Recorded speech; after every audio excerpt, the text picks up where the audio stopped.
नमस्कार दोस्तों, आप सभी का स्वागत है। आपके अपने YouTube चैनल मानव जीवन में दोस्तों, लाइफ में सभी आगे बढ़ना चाहते हैं और लाइफ में आगे बढ़ने के लिए हमें रोज ही कुछ नया सीखना चाहिए और आगे बढ़ना चाहिए। तो चलिए आज की प्रस्तुति शुरू करते हैं। 24 मार्च होली की रात, अगर दम हो तो चुपचाप बस इस वृक्ष को चुपचाप छूकर चले आना, तत्काल मिट जाएगा। आपकी गरीबी जीवन में आपके होगी धन की वर्षा। भगवान विष्णु जी और माता लक्ष्मी जी के आशीर्वाद से आपकी हर मनोकामना होगी, पूरी बन जाओगे आप करोड़पति। दोस्तों, होली के त्योहार को बुराई पर अच्छाई की जीत का पर्व माना जाता है।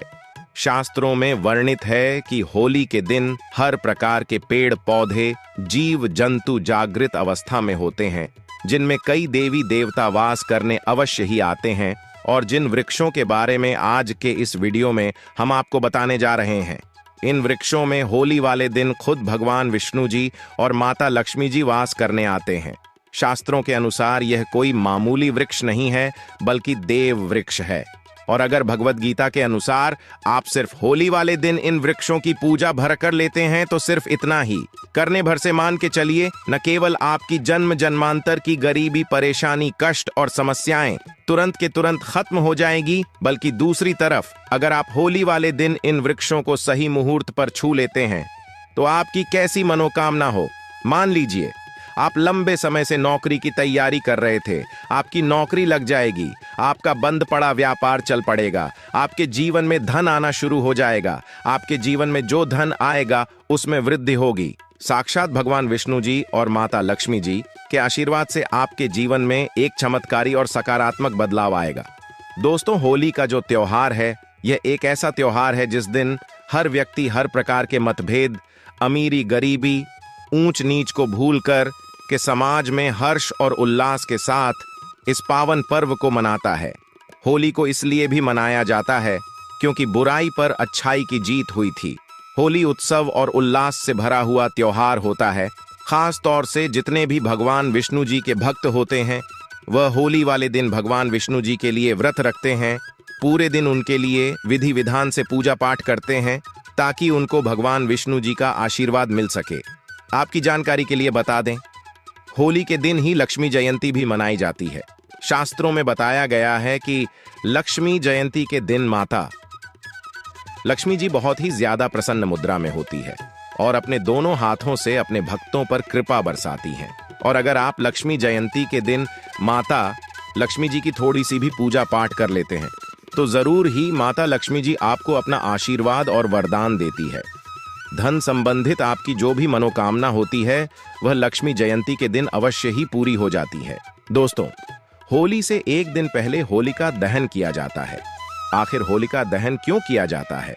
होलिका दहन इसलिए किया जाता है क्योंकि भगवान विष्णु जी ने भगवान नरसिंह जी का अवतार लेने के बाद राक्षस हिरण्यकश्यप का वध किया था। हिरण्यकश्यप की बहन होलिका का दहन भी इसी दिन हुआ था। इसीलिए दोस्तों, होली खेलने से एक दिन पहले होलिका दहन हमारे हिंदू धर्म में जरूर किया जाता है। दोस्तों, पुराने समय की जो लोग होते थे, वह सुबह सबसे पहले उठते थे, पूरे घर की झाड़ू लगाते थे, अच्छी तरीके से नहाते थे और सुबह एक लोटा जल घर के पास किसी भी देव वृक्ष को जरूर देते थे। क्योंकि दोस्तों, पुराने समय के लोगों को यह बात अच्छी तरीके से पता होती थी कि जितने भी वृक्ष होते हैं, पौधे होते हैं, इनमें अलौकिक शक्तियों का वास होता है, देवी देवताओं की दिव्य शक्तियों का वास होता है, जिस पर अगर प्रतिदिन जल्द डाला जाए, अगर पेड़ पौधों की पूजा की जाए, तो इससे एक व्यक्ति के जीवन का हर कष्ट जड़ से नष्ट हो जाता है और एक व्यक्ति के जीवन में चमत्कारी बदलाव आता है। और होली के दिन आप अगर उन वृक्षों को छू करके चले आते हैं, जिसके बारे में आज के इस वीडियो में हम आपको बताने जा रहे हैं, और थोड़ी सी पूजा पाठ वेद पुराणों के अनुसार कर लेते हैं, तो मान के चलिए तुरंत ही आपको भगवान विष्णु जी और माता लक्ष्मी जी का आशीर्वाद जरूर मिल जाएगा। और दोस्त, तो अगर आपको भगवान विष्णु जी का आशीर्वाद मिल गया, तो आपके भाग्य, आपके राहु केतु, आपके नवग्रह आपके साथ देना शुरू कर देंगे। क्योंकि एक व्यक्ति के जीवन के भाग्य का राहु केतु का जो नियंत्रण होता है, वह भगवान विष्णु जी के हाथों में होता है। दूसरी तरफ इस उपाय को करने के बाद आपको साक्षात माता लक्ष्मी जी का आशीर्वाद इस प्रकार से मिल जाएगा, जिसके बाद न केवल आपको अपने जीवन की समस्त प्रकार के आर्थिक कष्ट और आर्थिक परेशानियों से मुक्ति मिल जाएगी, बल्कि आपके जीवन में धन आना शुरू हो जाएगा। आपके जीवन धन आने के रास्ते खुल जाएंगे। आपके जीवन में जो धन आएगा उसमें वृद्धि होगी। माता लक्ष्मी जी के आशीर्वाद से आने वाला समय आपका बहुत ही कल्याणकारी होगा, बहुत ही सौभाग्यशाली होगा।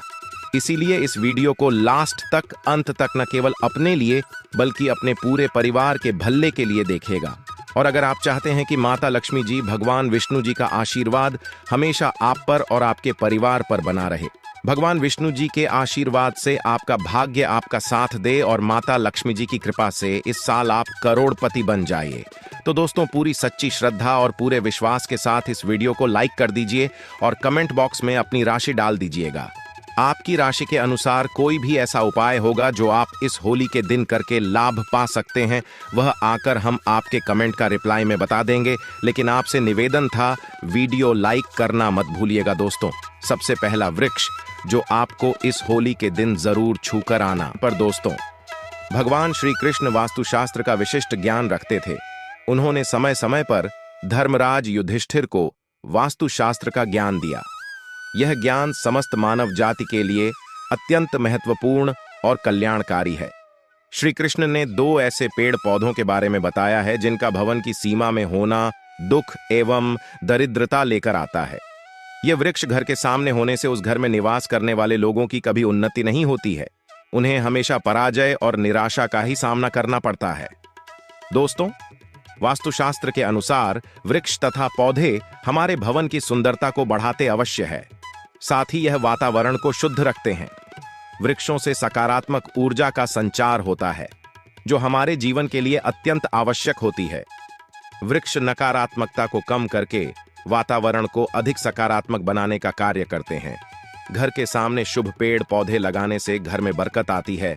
साथ ही यह पेड़ पौधे कई प्रकार के वास्तु दोषों को नष्ट करते हैं। घर के आंगन में खड़े वृक्ष देवताओं के समान हमारे घर की रक्षा करते हैं।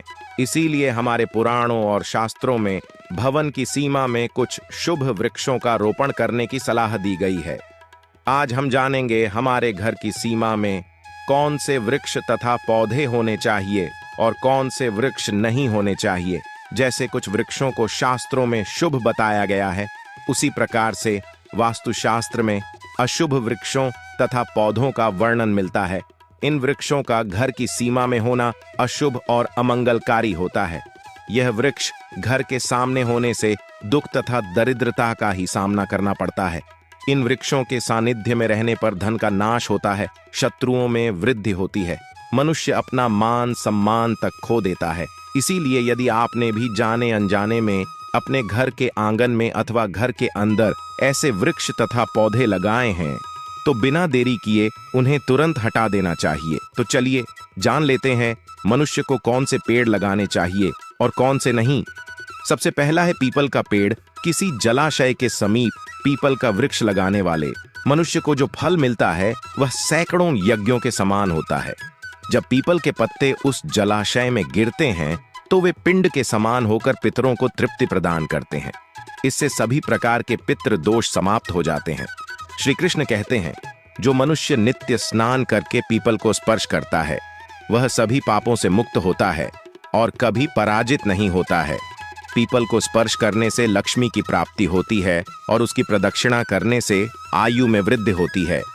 पीपल की जड़ में श्री विष्णु, तने में शिव जी और अग्रभाग में ब्रह्मा जी स्थित रहते हैं। सोमवती अमावस्या के दिन पीपल को प्रणाम करने से जो फल मिलता है वह 1000 गायों के दान के बराबर होता है। इस संसार में पीपल के समान कोई वृक्ष नहीं है। साक्षात श्री हरि इस वृक्ष के रूप में पृथ्वी पर विराजमान है। पीपल के वृक्ष को चोट पहुंचाना अथवा उसकी पहली तोड़ना महापाप माना गया है। ऐसा मनुष्य एक कल्प तक नरक में रहता है और जो पीपल को जड़ से काटता है उसका कभी नरक से उद्धार नहीं होता है। दूसरा है आंवले का वृक्ष। श्री कृष्ण कहते हैं, आंवले का फल समस्त लोकों में प्रसिद्ध और परम पवित्र है।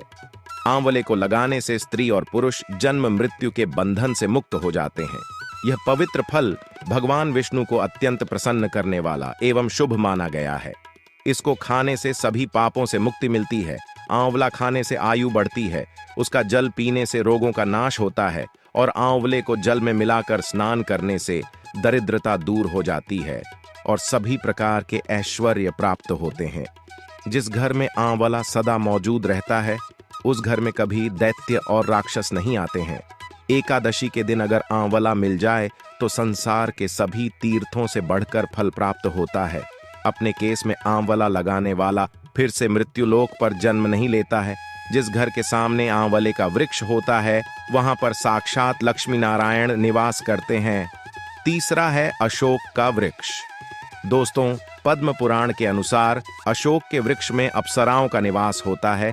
यह वृक्ष शोक का नाश करने वाला तथा निराश को समाप्त करने वाला होता है। इस वृक्ष को घर के पास लगाने से घर में सुख शांति बनी रहती है। अशोक का वृक्ष शीतलता और यौवन प्रदान करने वाला होता है। मां लक्ष्मी ने जब देवी सीता के रूप में अवतार लिया था तब रावण द्वारा अपहरण करने के बाद उनका आवास अशोक वाटिका में था। अशोक के वृक्ष ने मां सीता की बहुत सेवा की थी, इसीलिए मां सीता ने अशोक वृक्ष को यह वरदान दिया था कि जिस भी स्थान पर यह वृक्ष होगा वहां पर उनका सदैव ही निवास होगा। चौथा है पाकर का वृक्ष। पद्म पुराण के अनुसार प्रत्येक मनुष्य को पाकर का वृक्ष अवश्य लगाना चाहिए। यह वृक्ष लगाने से जो फल मिलता है वह महान यज्ञ के समान होता है।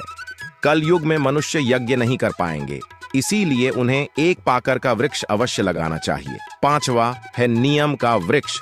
पद्म पुराण के अनुसार नीम का वृक्ष लगाने से सूर्य देव प्रसन्न होते हैं। नीम का वृक्ष आयु प्रदान करने वाला माना गया है।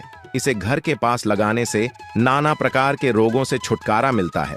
मां लक्ष्मी को नीम के पत्ते अत्यंत प्रिय होते हैं, इसीलिए वह नीम के वृक्ष के पास निवास करती है।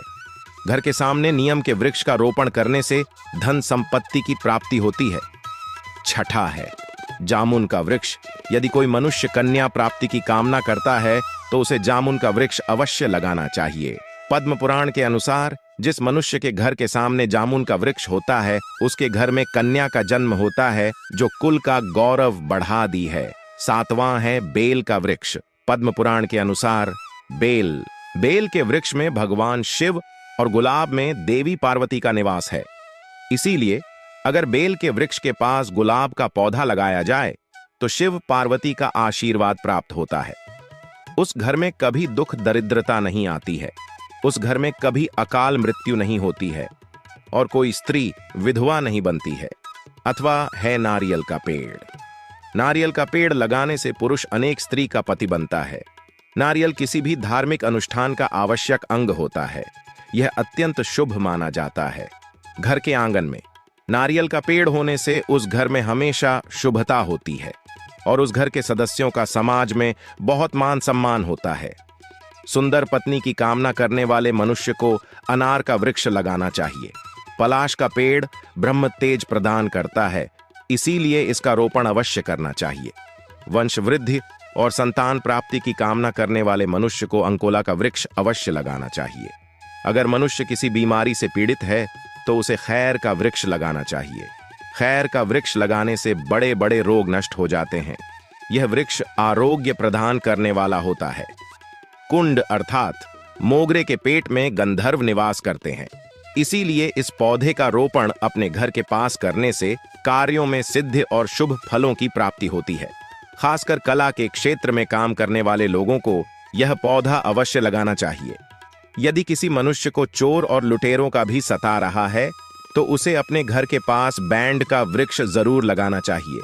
यह वृक्ष चोर लुटेरों को भयभीत करता है और घर की रक्षा करता है। चंदन और कटहल के वृक्ष पुण्य और लक्ष्मी प्रदान करते हैं। इन वृक्षों का रोपण करने से दुख दरिद्रता समाप्त हो जाती है। केले का पेड़ भी बहुत शुभ होता है और यह घर में सुख समृद्धि और खुशहाली लाता है। केले के पेड़ में भगवान विष्णु का वास होता है, इसलिए घर में केले का पेड़ होने से घर में धन की कमी नहीं होती है। हर श्रृंगार के पौधे को पारिजात भी कहा जाता है। इस पौधे की उत्पत्ति समुद्र मंथन के समय हुई थी और मां लक्ष्मी भी समुद्र मंथन से ही प्रकट हुई है, इसीलिए पारिजात के पौधे का बहुत अधिक महत्व है।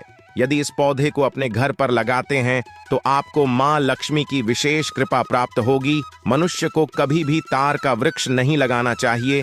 का वृक्ष संतान का नाश करने वाला होता है।